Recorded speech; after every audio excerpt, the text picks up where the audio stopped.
one of the first coaches that I had, I think it was about 8 years into the business, where I was like, I've been winging it for the first 8 years. Like, I'm sure there's plenty that I need to know. And she was the one that encouraged me to start investing, because I had about a year and a half worth of operating costs in the business. And she just said, most businesses have 3 months. So you have way too much money, which is a good problem to have as a business owner. But that encouraged me to start investing. And my first investment was a short-term rental in Florida that I bought when the dollar was at par. So I knew I'd make money. The dollar wasn't going to stay par forever, and just was able to basically double my investment in 4 years.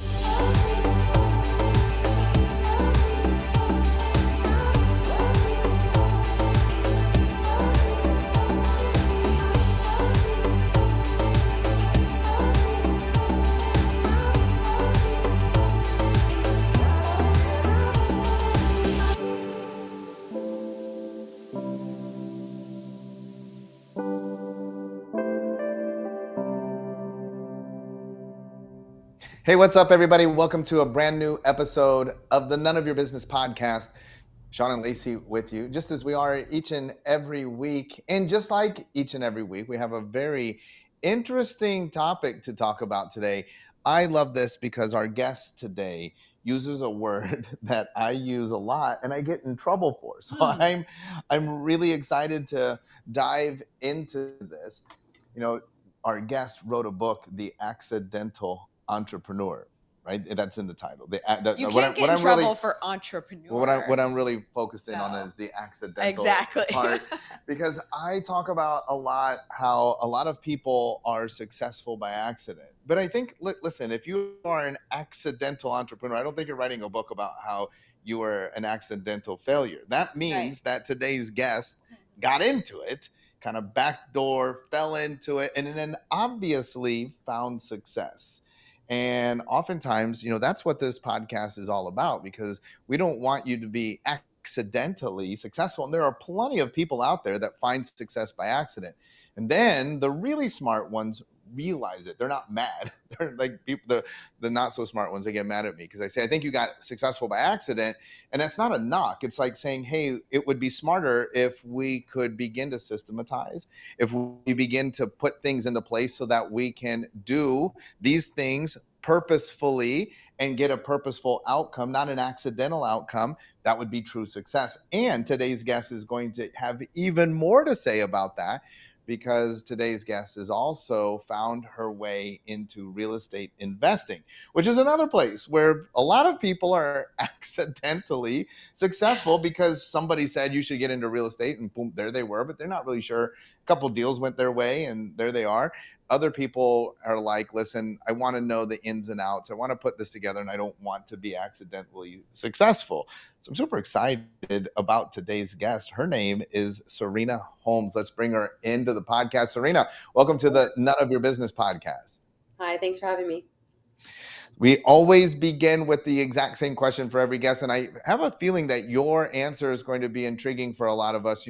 Most of us that listen to the podcast, watch the podcast on the video platforms, we are service-based entrepreneurs. We provide a service. We're super excited about what we offer the world.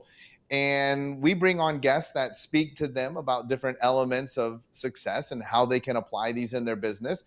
One of the things that we've noticed is that we bring on a guest, and oftentimes it seems like, because if you've written a book or if you're interviewed on a lot of podcasts, it seems like, well, that's because you are fortunate, you're blessed, you had help. And what we have found is that's very infrequently the case. So I want to begin by asking you, tell us a little bit about your creation story. And especially, I noticed, with the title of your book, the tragic part of it. So we already know if there's tragedy involved, then it wasn't just handed to you. But tell us a little bit about that bumpy road and how you arrived where you are today. Yeah, for sure. So the opening line in my book is actually, I was born with a silver spoon in my mouth, but it tarnished. So that can kind of give you a general idea of how things started. I was born into a family, everything was pretty normal. And then my dad left my mom when I was 4.5, 5 years old. And then my brother went to go live with my dad and my stepmom about a year later. And he actually died in a tragic accident, probably about 6 weeks after he moved in with them.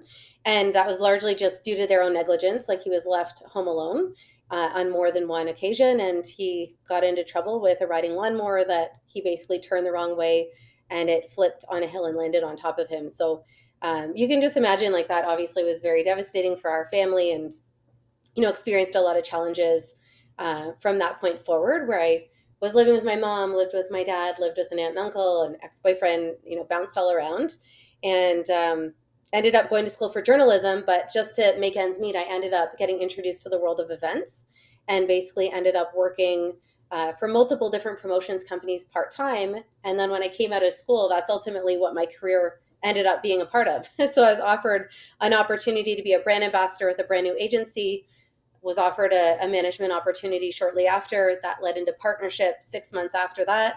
And then the woman that founded the company actually left 4 years in, and I was basically faced with the decision to either buy her out, or we would close the business down, or potentially shop it around to other agencies. So that's kind of how it became like an accident. It really was like truly an accident. We say that all the time, like it fell in your lap, but obviously you were prepared and equipped to take that business over. So tell us a little bit about obviously moving from growing this business, being an entrepreneur, and then moving into real estate. I mean, so you've made multiple transitions in your career and in your life. Yeah. Yeah. So when I was brought in, the woman that ran the business was very much like the face of the business. Like she was out there hustling, like landing clients, recruiting talent and stuff like that. And she wanted to bring me in for operations. So, having worked events throughout university, I had a good understanding of what other brand ambassadors were looking for. So making sure they were paid on time, making sure they were educated on the event properly, and just preparing things. I didn't necessarily have a background in staffing and scheduling and planning events and stuff like that. But I guess she saw something in me that she thought would be a good fit. And then obviously she left the business 4 years in. So then I had to adapt to, having the sales and filling up with repeat clients and stuff like that. But because I had 4 years already within the business, like I had learned a lot at that point. We had a lot of repeat clients and stuff like that. Continued to build the business through coaching and mentorship. We started doing a lot of online SEO back in 2012, and that was really transformative for our business, just growing and bringing in new clients and stuff like that. But one of the first coaches that I had, I think it was about 8 years into the business, where I was like, I've been winging it for the first 8 years. Like, I'm sure there's plenty that I need to know. And she was the one that encouraged me to start investing, because I had about a year and a half worth of operating costs in the business. And she just said, most businesses have 3 months, so you have way too much money. Which is a good problem to have as a business owner. But that encouraged me to start investing. And my first investment was a short-term rental in Florida that I bought when the dollar was at par. So I knew I'd make money. The dollar wasn't going to stay par forever, and just was able to basically double my investment in 4 years. Wait, I have a question before Sean goes into his, because I think this is really important. Like, you had somebody that said to you, you have too much money in your bank account for operating costs. And we coach a lot of clients and we run into this and we're like, in what world do you think that you need $500,000 sitting in your bank account? Like, your business gets so far away from you and you are like need $500,000 in order to get it floating again. And there's so much resistance for them to take that money and utilize it for something else because of that fear behind, but that's what I need. I feel secure with it. So how did you feel when she said that to you? And were you willing, like, right away to take that leap? Did you need some convincing? Tell me a little bit about that process, because I think that's a really interesting part of your story. Yeah, well, I mean, I think that I wasn't just going to go down to 3 months. Like with the nature of our business, oftentimes we have to pay our staff, like we're floating costs and stuff like that. So I think I ended up going down to 8 months or something like that. And then basically how I funded the property was that I got a home equity line of credit on my house that paid for, a little less than half. I took a short-term loan from the business, and then I also used my tax-free savings account, which is a vehicle here in Canada. And then just over time, paid down the line of credit over 2 years, repaid the business loan, and then just kept paying off the HELOC. So basically the property was paid off in full within 4 years. But I just tried to be creative, just knowing like how to handle things. I didn't know anything about real estate investing then. So if I could have done it all over again, I probably would have just gone into multifamily. But again, you don't know what you don't know. So it was just at the time that seemed like the best solution. Like I didn't have to mortgage anything. I could buy it creatively for cash because I couldn't qualify for financing in either country really. So I had to come up with a plan to do that. But I just, yeah, I don't think she really had to twist my arm, but I was always careful. Like I was never going to go down to 2, 3 months because I wouldn't want to leave myself that short. I just tried to take what I thought I could use and then come up with the rest. Nice. Love it. So let's talk a little bit about this transition. The accidental entrepreneur, we have the event-based business. Yeah. Maybe you would agree or disagree that Real estate investor? accidentally successful, right? Like obviously you got great mentorship, you had great guidance, the founder was there, but then the founder, they're just like, all right, I'm not doing this. Not that you were like, well, I know exactly what I'm doing. So you had to learn your way through that. For me, that's the accidental part. Doing super well, but accidentally. Thankfully, you have great mentorship. Again, they're like, listen, that's what we call the new zero, Serena. So even I love you saying like, well, I went down to 8. Love it, because to me, whether it's 8-3, it's really about a comfort zone, and a like, security and feeling, what happens yeah. is, I'm sure, like you just explained the financing on the real estate side. There's so many times that we shoestring these things together and we don't really realize it at the moment, but we're kind of living by the seat of our pants. And then in other areas of our life, you have this extremely successful business, but then there's a sense of security as long as I have 3 months or 8 months or maybe even a year and a half worth of operating expenses that are set aside. It's a comfort level, right? And we begin to learn what makes us comfortable. We reset that. For you, there was a time when a year and a half of operating expenses represented 0 in your operating account. And when it went below, you wouldn't use it. If you only had 10 months, you probably felt a little bit panicked, right? I want to talk though, the next piece, the transition. How do you go from, so you're doing this, you start investing in real estate, but then you really get into real estate sort of full-fledged. How does that happen where we go from events to I bought this this real estate investment to, hey, let me really learn this business? Yeah. So I guess I sold the property that I first bought in 2013, full circle 2017. And then I didn't know what to do. I was like, okay, I sold the business, or sorry, I sold the property and I just wasn't really sure what to do next. So I actually ended up paying off my mortgage. So then the good thing is that I had this very big home equity line of credit. Our house was reappraised and, I went from maybe 150,000 to I think 655,000. And then at the same time, we also had a particular client that we did a lot of work with and we, collected a very big sum of money. Like we went from, it was supposed to be a 3-day event that was 40,000. It went on for 5 months continuously and the bill went up to about 700,000. So I ended up with this little nest egg of maybe 250,000 over and above the operating costs I needed that I wanted to invest with. And I just didn't know what to do. We started staffing events for a real estate education company.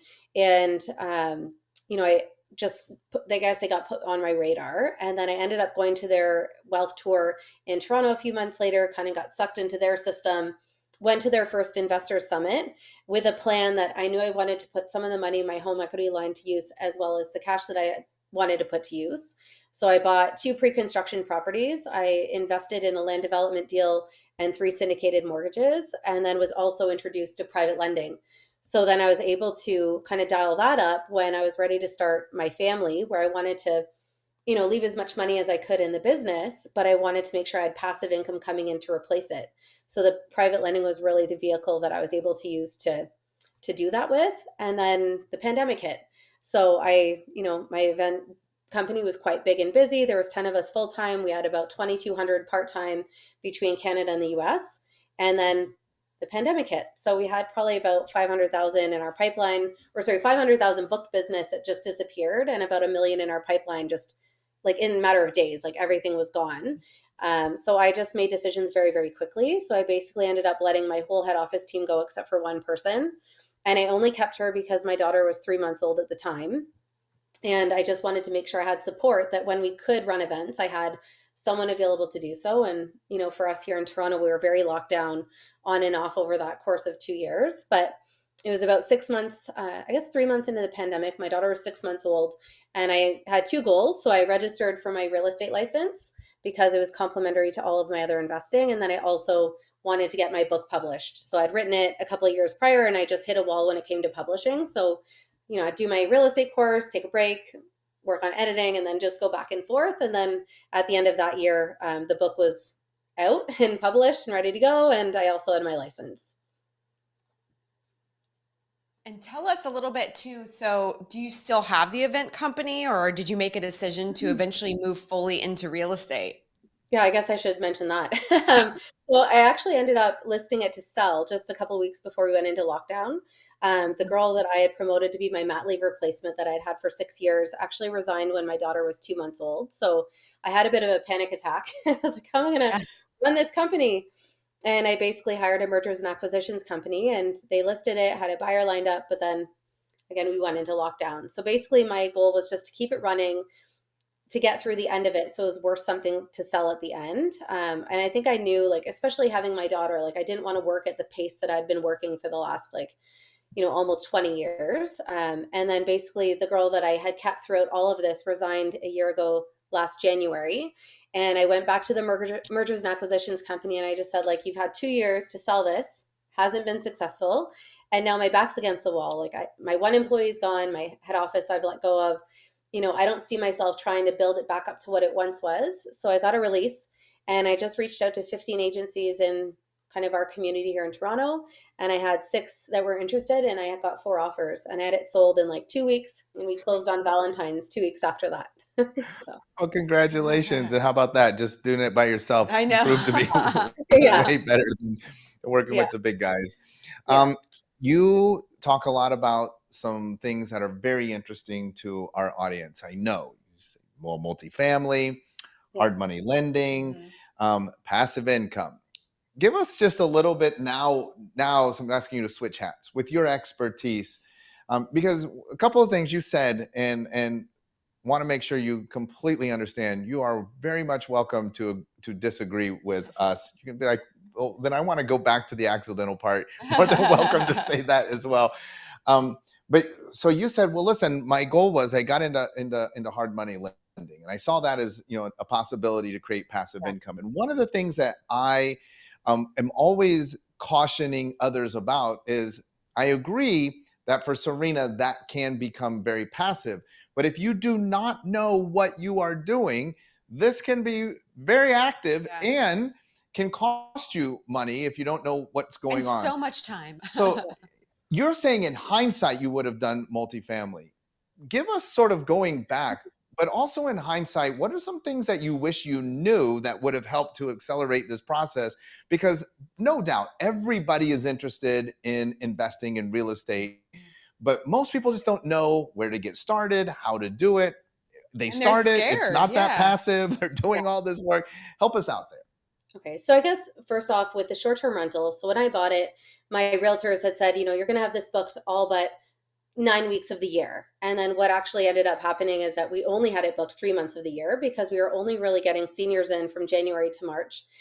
So really, like, it wasn't profitable. In fact, it was taking a loss probably year over year. And I was just paying it off with money that I had from my business. So knowing that it wasn't profitable, it didn't make sense to keep it in the long run. It's not like I just wanted to have a vacation property for my own use, where I think if I went into multifamily, it would be something I would probably still have today that I could keep refinancing and then using that money to roll into future investments. It was good in the sense that I was still profitable, and I sold it. I paid off my mortgage. After 10 years, I was, financially free in that way when I was 35 years old. So I think all of that was good.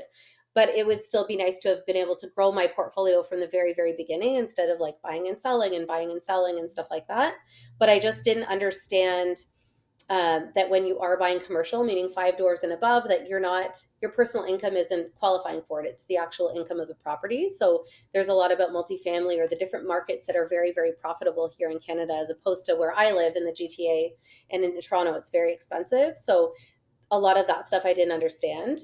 My general rule of thumb, going to your point about the hard money lending, is that I generally don't include any more than 50,000 per deal. So I try to insulate my risk by doing a lot of loans, but at a lower amount. So I usually do the minimums. They tend to be 50,000 a deal. Sometimes I've done 100,000 per borrower secured on 2 separate properties.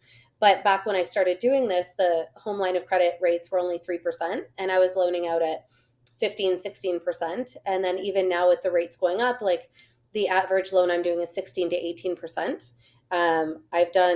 I've signed off, I think, on 60 deals in the last 5 years. I have a few more that are renewing now.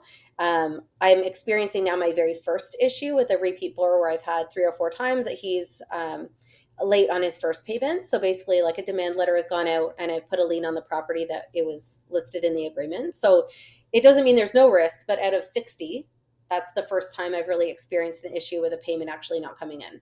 So I think for the most part, I've tried to be very careful with who I'm lending to. I do a lot of due diligence. Like, even in this particular situation, the property that was listed, when I looked it up on Geo Warehouse, which is a tool we have here, I saw that he wasn't even on title for it. He listed his parents' property. So I got their identification. They were added to the loan. So basically, like, now everything is going out to them. So I do have leverage. It's not like it's just like he can disappear with the money and stuff like that. But, it's not like it's going to bankrupt me. So that's generally been my approach to it. And I just try to work with people that have proven reputations. Like right now, it's a lot of real estate investors, where initially it was, through the mortgage broker. It could be random, like someone that needs a bridge loan to close on a mortgage. It could be for a business, where now it's gotten a little bit more real estate investing focused in the last year, especially. Well, I want to ask, I love that personally. I love that. Where did you learn that? I was just going to ask, where would you tell somebody to get started if how you were did you doing know? it all over? Because that's not typical what Right. you just described, because most people, especially in hard money, like, wow, 15, 16, 17%. Let's just do like, 250,000. Let's just these big They deals. don't dilute their risk. So how did you learn to insulate yourself by doing the smaller deals? Well, I think from my very first experience, when I went to that investor summit, I did 3 syndicated mortgages. And at the time, I used half of my home equity line. So I used about 335,000 between the 3 deals. And they were set up so that the interest was paid half of it up front monthly and half at the back end when it matures. And I laddered them with like a 12-month term, an 18-month term, and a 24-month term. And out of those 3 deals, 1.5 of them have been very significantly delayed. So we're sitting at 5 years. So basically, I'm still getting interest payments, but my principal has been locked up for all of that time. So I think I learned just from that experience not to put so much money in any one deal, just because there's always a possibility that things can go like longer than planned. And I would never touch anything with the split interest again. So for me, that was kind of like a learning early on. Even when I talk to people about that, just to do like lower amounts, because it's better to have, say, 10 deals at lower amounts and 2 deals at a higher amount, because if something goes wrong, like that can have a much larger impact. But then I'll talk to people and they're like, oh, I was going to do this one deal at 200,000. I'm like, well, is that all you have? And they're like, yeah. I'm like, well, why wouldn't you do 4 deals at 50? You know what I mean? Like, I think I would just spread things around, like never put all your eggs in one basket. Right. So even though I've said that over and over again, and I talk to people, like sometimes people might like go drop 500,000, but if that's all you have, like that would be devastating if you lost it. Right. So I think you just have to be, you take risks, but you take calculated risks and try to approach it that way. The other thing I would say is, so you obviously said that you were in the pandemic and decided to get your real estate license because it was advantageous for you and all of the things that you were doing. Would you recommend that everybody that's getting into investing or doing hard money lending or anything like that would go and get their license, or would they work with somebody else specifically? Yeah, I mean, not necessarily. Like, I mean, my business was B2B, so I was used to working with corporate clients. And what I will say is that when you're working as a residential realtor, it's far more emotional. Like, I've had some clients that are, really great, and then other clients that really made me question whether I should have even gotten my license. But what I'm trying to do is find opportunities to be more investor focused. So I'm going to be taking some courses on land development to identify opportunities that ideally I can sell through to investors and focus more on the commercial side. So it will be more of that B2B feel than more like the B2C working with residential clients. So I think I just need to be very careful with like the clients that I take on, just so they're not a drain on my time, or they're not a waste or something like that. Because it has been a bit of a different experience than I would have expected before I got the license. But as a lender, it is helpful to have access to some of the tools that I wouldn't have otherwise. So it just depends on what you want. There's obviously a carrying cost to keep your license, especially like here in Ontario. Like, you're looking at a lot of registration fees and association fees and dues. So it doesn't come without a cost. So you do want to make sure you're at least covering those costs if you're going to have it. Are all of your investments in Canada currently? Right now, yeah, I think so. I think all of them are right now. And I wouldn't be So opposed to the States because a lot of people are going down there because the cap rates and the property values are a lot more attractive than they are here. Like, you can barely buy a townhouse here for $1 million. So, um, definitely well, like some markets. You just have to understand, I think, how to set yourself up from, the tax perspective and the legal perspective and stuff like that. Well, especially right there in Toronto, I'm sure that market's out of control, and that would be my next question. With all of your experience, with your own personal experience, professional experience, there is no ability to predict the future. But I'd love to get your take. What do you think is happening in the markets, both locally for you in Canada and internationally? What are you kind of seeing? Hard money lending kind of ebbs and flows, and that's has a lot to do about timing of the market. So I'd be Yeah. interested to kind of hear your perspective on that. Yeah, well, I think for us here, the thing you're hearing across the board is just this housing supply shortage. So that's just something that we're hearing constantly, and that's a big driver behind the prices. That even if the mortgage rates like have gone up, we've had I think 12 interest rate increases since April of last year, and prices went down very briefly, and now they're right back up. They're actually higher now by 16.5% than they were the same month last year. So I think that the supply issue is going to be an ongoing thing to continue driving prices up. But I think the issue is that by continuing to increase interest rates, they think they're curbing inflation, but it's also holding builders back from moving forward. And it's actually slowing down the progress that you need to see.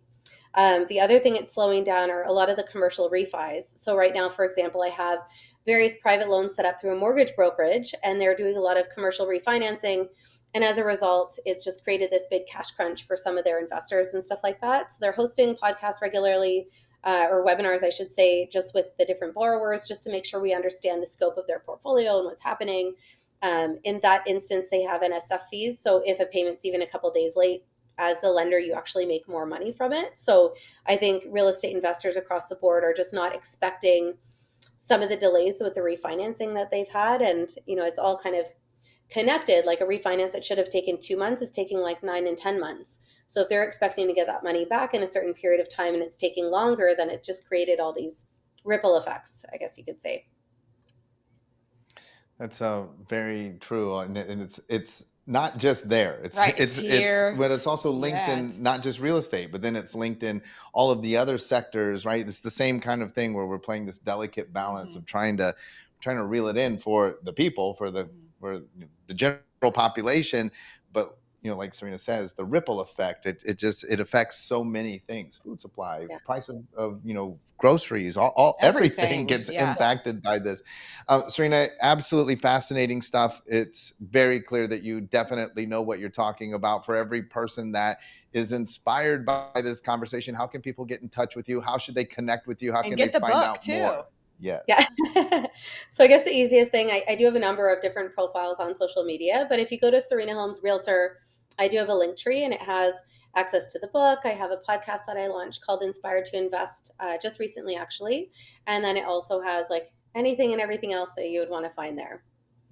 So connect on social media. Be sure that you jump on her podcast. That sounds awesome. Listen, especially if you're interested. Get a copy of the book. It's available on Amazon. The Accidental Entrepreneur. She's already past that. That's not her jam, but it could be your jam. It could be your thing that you might want to grab a copy of the book. Serena, thank you so much for sharing your story and your knowledge here on the None of Your Business podcast. Great. Thanks for having me.